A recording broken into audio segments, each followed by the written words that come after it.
सात संगत जी बड़े प्यार से कहना धन निरंकार जी। सात संगत जी, आज का विषय है सेवा। तो सेवा क्या है, सेवा करते कैसे हैं और सेवा क्यों करनी चाहिए।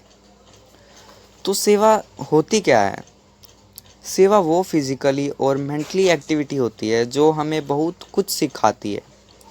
और सेवा करने से हमें बहुत कुछ मिलता है। और वो चीज़ें हमें पता है क्या मिलती हैं। जैसे कि हमने किसी भी व्यक्ति की सेवा करी है या फिर कोई गरीब व्यक्ति है, हमने उसकी सेवा करी है, तो वो हमें ऐसी दुआ दे जाता है जो हमें बहुत ही काम आती है। जैसे हम आगे जाके जो हमें दुआ मिलती है, तो हम आगे जाके जो तरक्की मिलती है वो दुआ के कारण ही मिलती है। क्योंकि हम जो लोगों की हमें दुआ मिलती है, वो दुआ बहुत ही असर करती है हमारे जीवन में। और आशीर्वाद मिलते हैं हमारे महापुरुष, हमारे जो बड़े लोग हैं, उन सभी के आशीर्वाद से हम बहुत ज़्यादा तरक्की कर सकते हैं। और सेवा करते कैसे हैं। हम सेवा मन से करते हैं और निस्वार्थ भाव से करते हैं। और हमें यही सिखाया जाता है कि सेवा हमें बहुत कुछ दे जाती है। जैसे कि जो व्यक्ति जीवन में हार गया हो, जीवन से तंग आ गया हो, उसे जीने का सहारा देती है ये सेवा। और कामयाबी की बुलंदियों को छूने में सहायता करती है।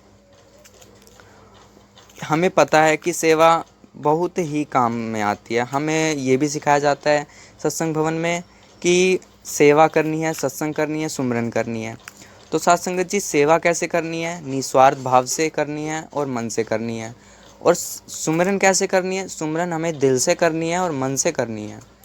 और हमें सत्संग कैसे करनी है। सत्संग ये नहीं होता कि हम मेंटली तो कहीं और हैं, फिज़िकली सत्संग भवन में बैठे हुए हैं। तो हमें मेंटली भी बैठना होता है सत्संग भवन में भी और फिज़िकली भी। ज़रूरी नहीं है फिज़िकल। अभी लॉकडाउन में जब हम घर पर बैठकर सत्संग कर रहे थे, जब हम फिज़िकली वहाँ पर नहीं थे बट मेंटली वहाँ पर थे, जब भी तो हम सत्संग भवन में सत्संग कर रहे थे। तो साथ संगत जी, मेरा कहने का यही भाव है कि हमें मन लगाकर माता जी की सेवा करनी है। माता जी की ही नहीं, हर व्यक्ति करनी है। क्योंकि परमात्मा हर व्यक्ति में, हर बच्चे में, हर कण कण में है। तो साथ संगत जी, और सेवा क्यों करनी चाहिए हमें। हम सभी को ये सिखाया जाता है निरंकारी मिशन में कि सेवा, सत्संग, सुमिरन करना है। और इन चीज़ों से मिलेगा क्या। और ये कई लोगों का सवाल होगा। हमें इनसे सहारा मिलेगा। किसका सहारा मिलेगा। सतगुरु माता जी का सहारा मिलेगा। इसलिए हमें सेवा करनी चाहिए और मन से और निस्वार्थ भाव से करनी चाहिए। यही हमें सिखलाई देती हैं हमारी सतगुरु माता सुदीक्षा जी महाराज। और हमें इन सिखलाइयों पर ही जाना है। हमें ध्यान नहीं भटकाना है और हमें अच्छी बातें ही सीखनी है। हमारी बाल सत्संग होती है, जैसे बाल सत्संग में भी बच्चों को बहुत कुछ सिखाया जाता है। मैं भी बाल सत्संग में हूँ, तो फिर मुझे भी बहुत अच्छी अच्छी चीज़ें सिखाई जाती हैं।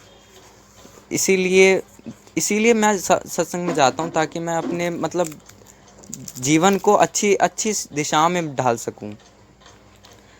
तो मैं आप लोगों का ज़्यादा समय ना लेते हुए अपने भावों को यहीं पर रोकता हूँ। साथ संगत जी, बड़े प्यार से कहना।